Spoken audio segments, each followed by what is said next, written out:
Hi, welcome to the Pursuit of Truth. Well, I was lining up some Pursuit of the Truths that I was going to do, but I haven't had a chance to do them, and then this story broke, which I can't believe, but they're framing it like America's gone to war against Iran. He did use the word, you'll hear it, but is this really happening? Another American war? But just... And it looks like it's regime change, which it's interesting. I mean, I grew up during the Iraq and Afghanistan and the UN resolutions, all that kind of stuff, when they used to talk about regime change being against international law, but they don't seem to mention that anymore. Is it not against international law anymore? Or we've just passed that stage now because of, the recent attacks in the last few years from Russia, from Israel, from America and other countries, just doing whatever they want nowadays. And, nothing happening, none of them being dragged to The Hague or anything, or, other than media journalists tutting and politicians saying, oh, that's such a bad thing. We don't do that sort of thing.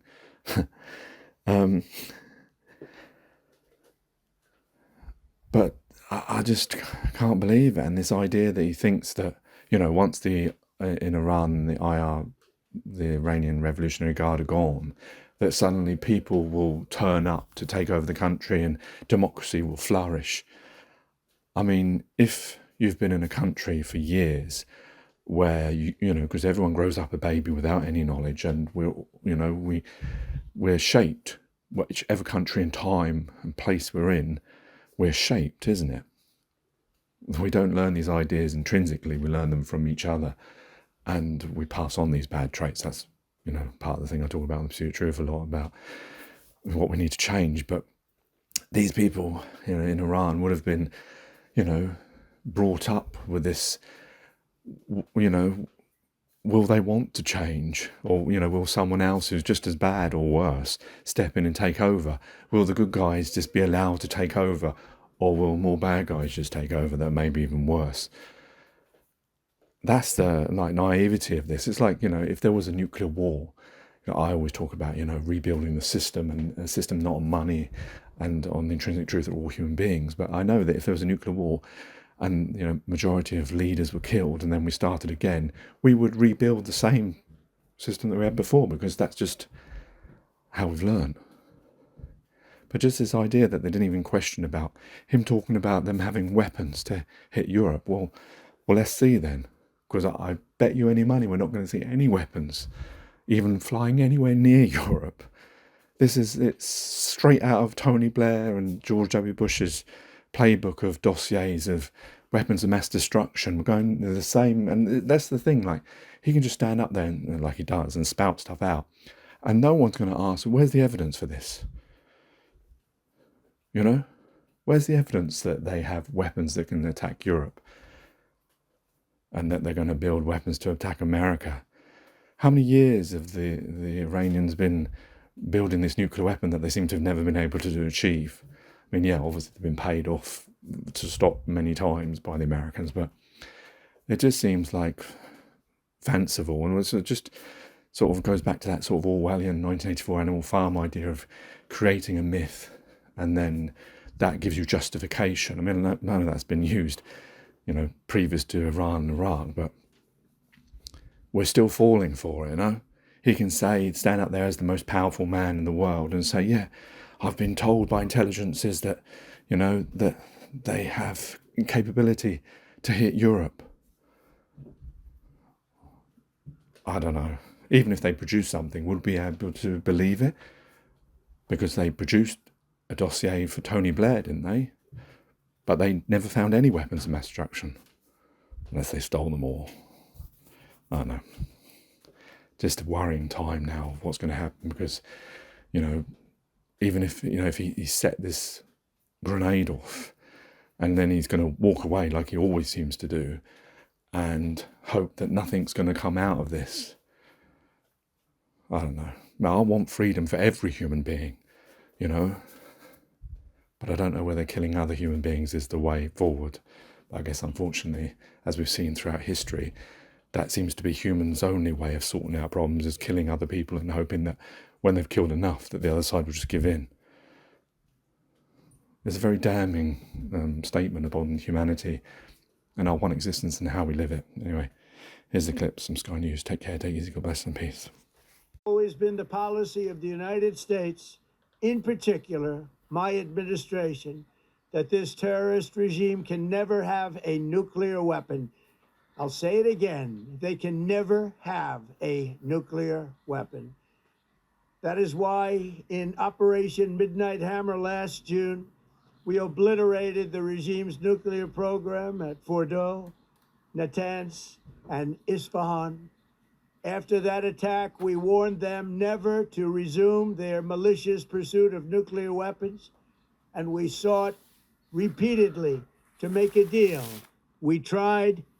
They wanted to do it. They didn't want to do it. Again, they wanted to do it. They didn't want to do it. They didn't know what was happening. They just wanted to practice evil. But Iran refused, just as it has for decades and decades.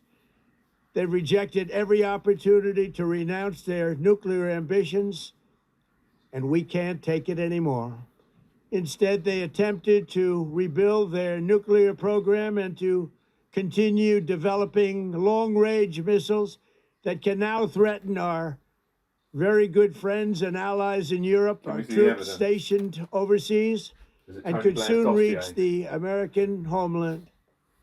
Just imagine how emboldened this regime would be if they ever had and actually were armed with nuclear weapons as a means to deliver their message. For these reasons, the United States military is undertaking a massive and ongoing operation to prevent this very wicked, radical dictatorship from threatening America and our core national security interests.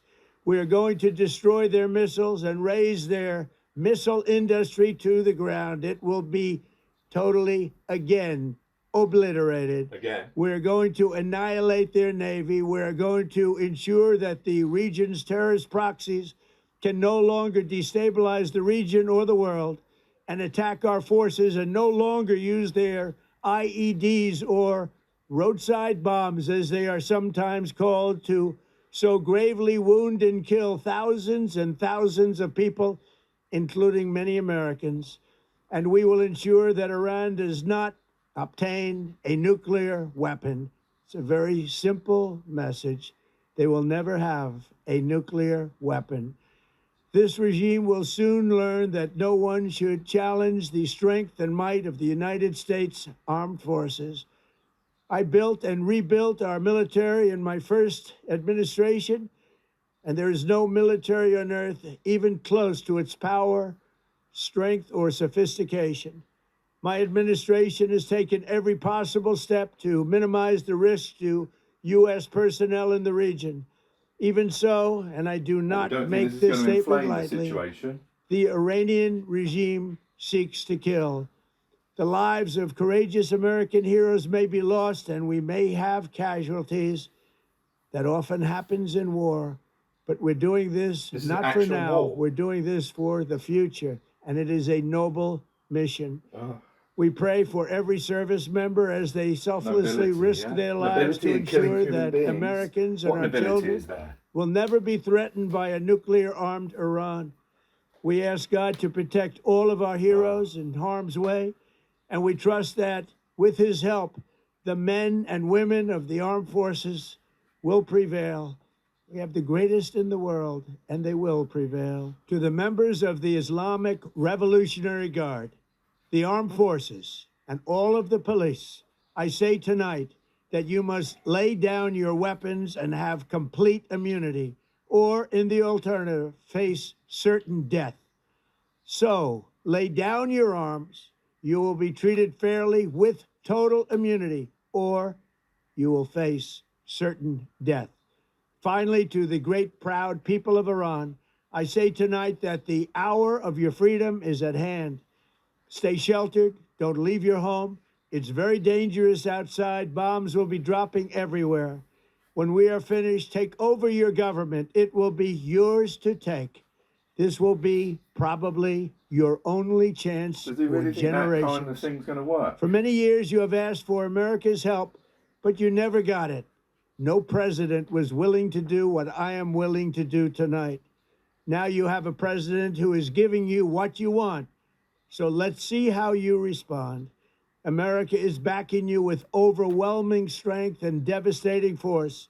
Now is the time to seize control of your destiny and to unleash the prosperous and glorious future that is close within your reach. This is the moment for action. Do not let it pass. May God bless the brave men and women of America's armed forces. May God bless the United States of America. May God bless you all. Thank you. So that was Donald Trump's statement in the last hour, in which he confirmed that the US military had begun what he described as major combat operations. He later went on to call them massive and an ongoing operation. Well, while we were playing that out, we've just had word via the Iranian Fars news agency. They've put out a statement from the Islamic Revolutionary Guard Corps. Their public relations department has announced that in response, they say, to the aggression of the hostile and criminal enemy against the Islamic Republic of Iran, they say the first wave of large-scale missile and drone attacks by the Islamic Republic of Iran on the occupied territories began. So that's the IRGC putting out a statement saying that they have launched what they call a first wave of large-scale missile and drone attacks. And we've already heard from Israel that they say that they have detected missiles heading in their direction. I think we can go to Adam Parsons, not just at this moment. We're going to go to Sally Lockwood, who is in Dubai for us. And Sally, I'm seeing a number of wires dropping, of news coming in of various embassies around the region putting in these shelter-in-place orders for their personnel there. How nervous is the region around Iran at the moment? Hello, Tiana. The region is nervous. The region has been nervous for a number of weeks now, but certainly today, much more so. It's a very big day. Donald Trump has declared war on Iran, and we don't yet know exactly what that means for the region. It's very unpredictable and is very concerning in terms of how Iran is going to respond. And certainly Gulf states like the UAE, where I am, have been very concerned.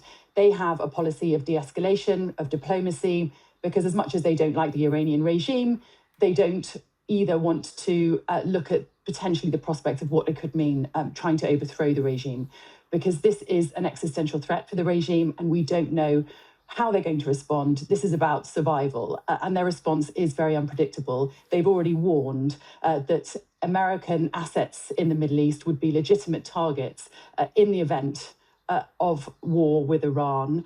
And certainly at the moment, Qatar and the UAE are already taking precautions in terms of the US embassies in both countries, which now have shelter-in-place orders.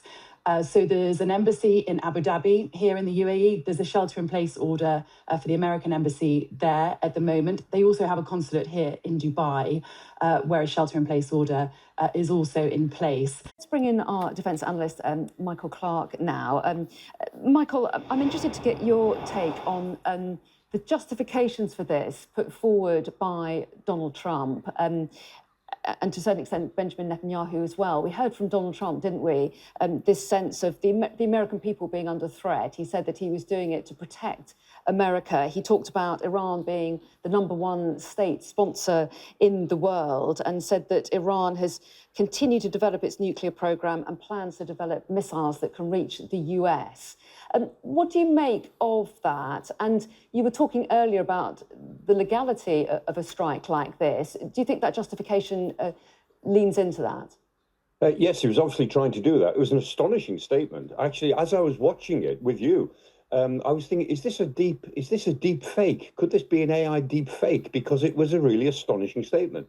I mean, and he laid out some of the history of it. He talked about the hostage crisis of 1979 that Jimmy Carter had to deal with, and then the attack on Beirut in 1983 that was in the Ronald Reagan presidency, and then he talked about the attack on the USS Cole in the year 2000, and then on attacks in American forces in Iraq. and then all of the more recent stuff. And he had a whole line of things. And then he went off script a bit and said that they can't be allowed to do this. We just can't stand for it. We're not going to stand for it any longer. There's a degree of personal exasperation, which is obviously not on his auto cue at that particular moment. But, I mean, it was a terrifically important statement because, you know, in the last week or two, critics in America have said that this is a war in search of a strategy. You know, the Americans are building up for some sort of war, but they don't know why. And in a way, Donald Trump provided the answer, which is that he's going for broke. What does he want to achieve? So he says that the Iranians cannot have nuclear weapons, full stop, right? And then he says that we're going to raise their ballistic missile capability. They can't have missiles either. And then he said that the members of the IRGC, the Islamic Revolutionary Guard Corps, have got to lay down their arms or die. Well, there's 220,000 of them. And if we're talking about those who are concerned with the regime, there's also 650,000 of the Bajij, who are the militia who work with the IRGC right down to lowest levels. So he said those people have got to lay down their arms and die. And then he turned his attention to the brave population of Iran, saying, this is your moment. This is your moment. Come out onto the streets. You won't get another chance. So he's going for broke. And he didn't say, as Deborah said, he didn't say the word regime change, but that's what he means. And so here we are. He's absolutely decided that the United States, with Israel, is going to take down the mullahs of Tehran. And this is interesting. I mean, let's be aware of the date. It's the 28th of February. The 28th of February last year was the day on which President Trump and J.D. Vance beat up Zelensky in the White House, in the Oval Office, that famous interview, which was absolutely appalling to most people around the world. Last year, on this day, the United States effectively seemed to change sides in the war in Ukraine. And this year, on the 28th of February, he's gone to war. He's actually gone to war. This is not some sort of enforcement action in the Caribbean against alleged narcotics boats. This is not attacks on the Shadow Fleet, Russia's Shadow Fleet, getting getting oil out of Venezuela. This is not the attack on Maduro in Venezuela. This is not the bombing of Nigeria over Christmas in favor of Christian communities, right? Allegedly in Nigeria. This is not just military action. Today, Donald Trump has gone to war. It's a big day. It is indeed a big day, and so many questions about what could happen next. On this sense that he wants the regime to fall, how difficult would that be? Well, we'll see. I mean, the regime is in deep trouble, and people have been saying to Trump now for months, you know, the Iranian regime is the weakest it has ever been. This is the moment to topple it. And if you miss this opportunity, you're not true to your MAGA base. If you miss the opportunity to get rid of this malign anti-American influence across the region, then history won't forgive you. That's what he's being told.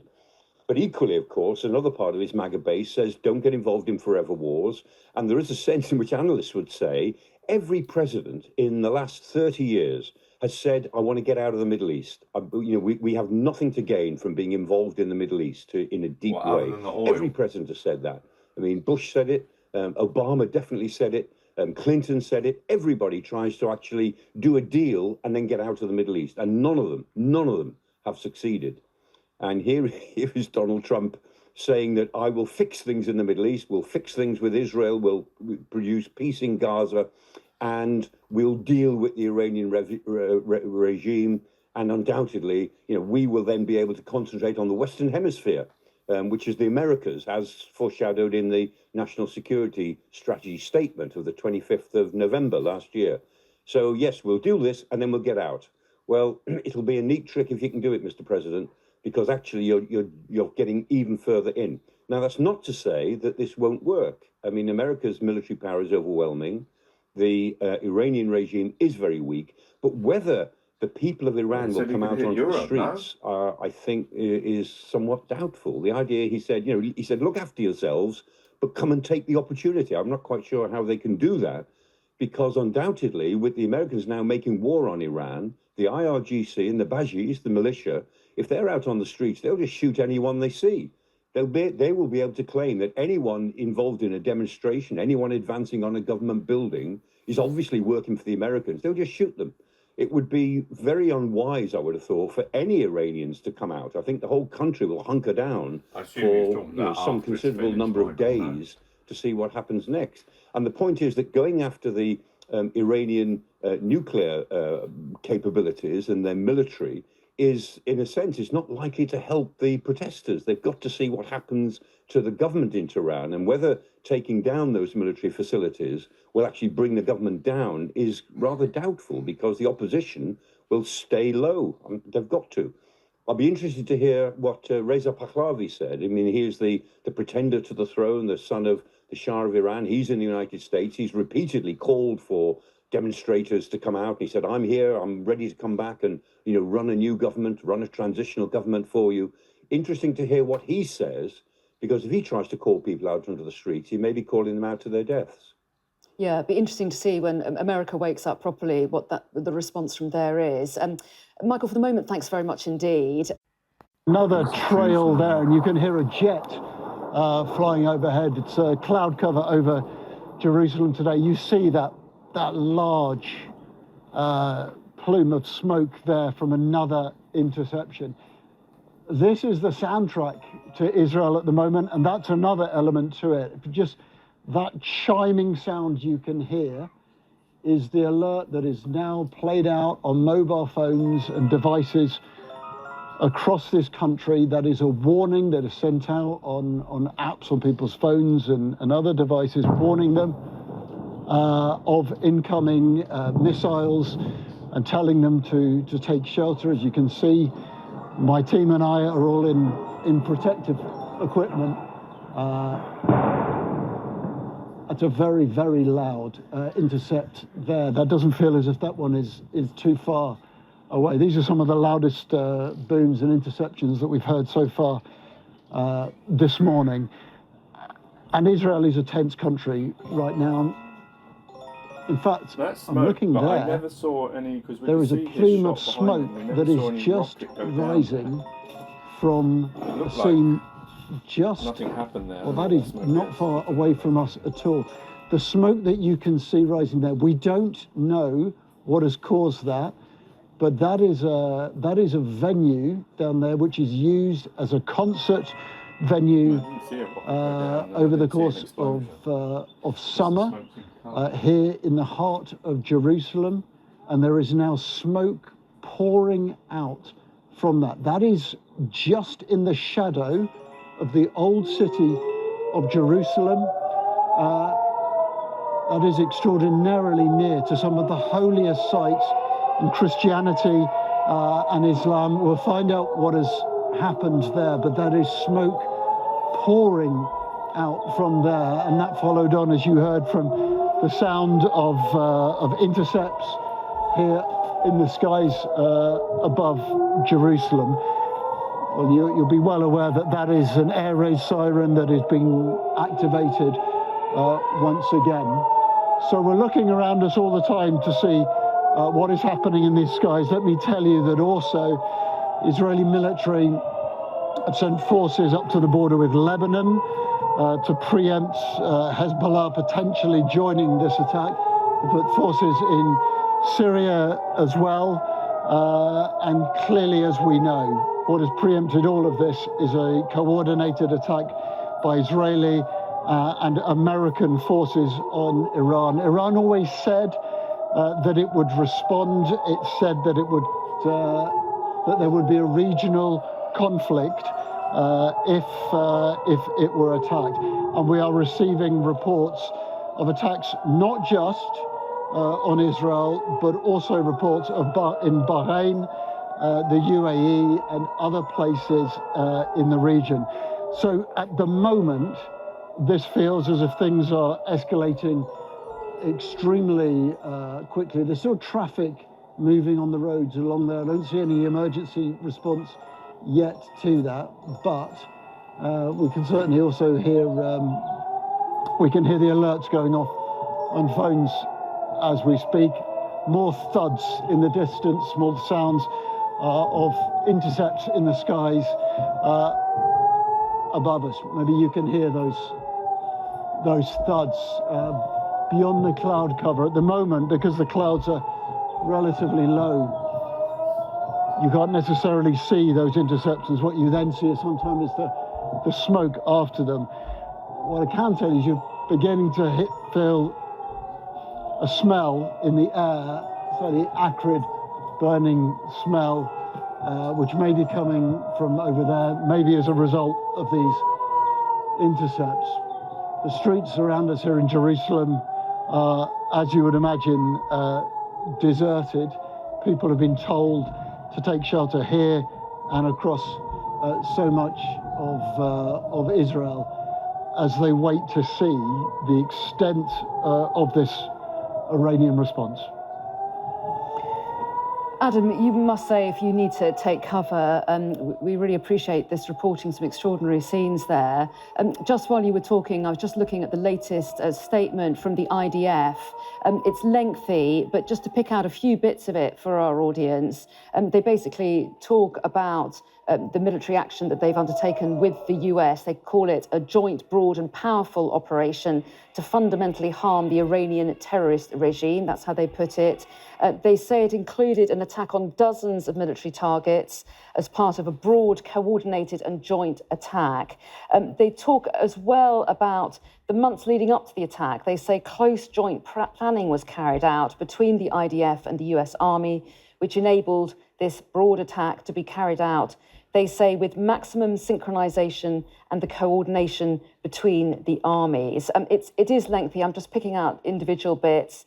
They talk about continuing to act to eliminate any emerging threat against the citizens of the State of Israel anywhere and at any time. So the IDF there putting out their statement off the back of Benjamin Netanyahu explaining his aims and the decisions behind it, but some interesting detail there on the level of coordination with the US, Adam.